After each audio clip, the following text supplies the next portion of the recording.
For me, depression is unfortunately one of those all too familiar friends. And I remember being 7 years old the first time I really understood depression, which I think is incredibly young to have this kind of understanding, but also coming from the scope of trauma, I think a lot of children have that same experience and understanding. And fast forward pretty much the next 20 years of my life, and one day it kind of hit me. I was like, oh, shit. I'm pretty sure I've been depressed since I was like 7 years old. And you see, at that point in time, I was in this weird place in my life because I was transitioning into trying to become the person that I am today. And while I'm still not there entirely, I'm still always doing the work. I was in this place where I was getting serious about therapy and coaching and mentorship and reading the books and doing all the work. And yet I still felt this overwhelming sense of dread, of sadness, of not wanting to get myself out of bed in the morning. And I recognized like these moments in time where I would be in bed 9, 10, 11 o'clock in the morning. I'd be high all day. I'd just play video games. I'd watch TV. I wouldn't really be a productive human being. And of course, within that scope, I found myself overweight, smoking 2 packs a day, drinking myself to sleep, the whole nine. When I was 27, and I'm in this moment of like trying to go through this journey and getting serious about it, I decided to go back to therapy. And it was the first time that I'd been in therapy in a couple of years, and the first time that I had said, I'm going to take therapy seriously this time. Found myself sitting and having a conversation with this therapist.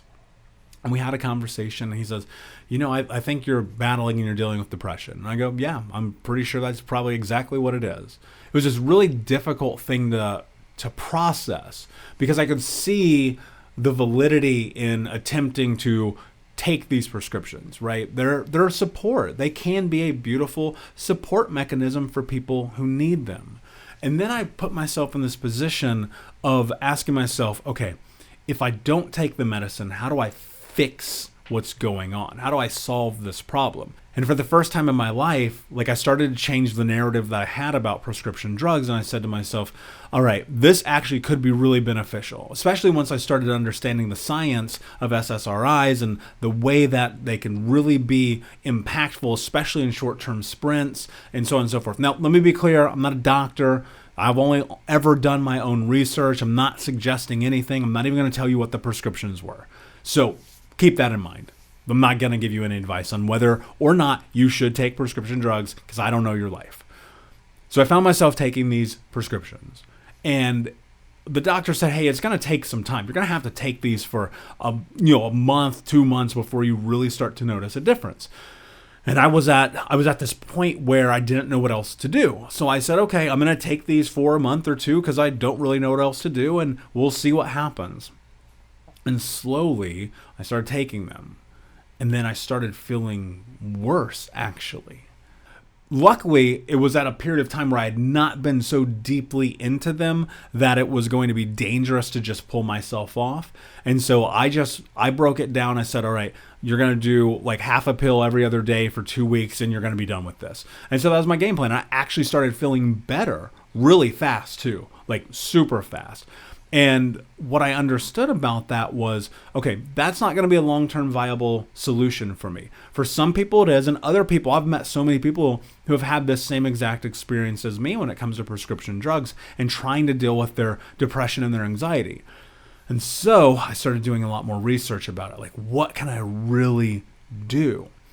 And nothing really pointed me in a direction that I felt like made sense, because I was doing I was journaling, I was going to therapy, I was going to the gym, I was meditating, I was walking, I was in nature, I was doing everything everyone was always telling me to do.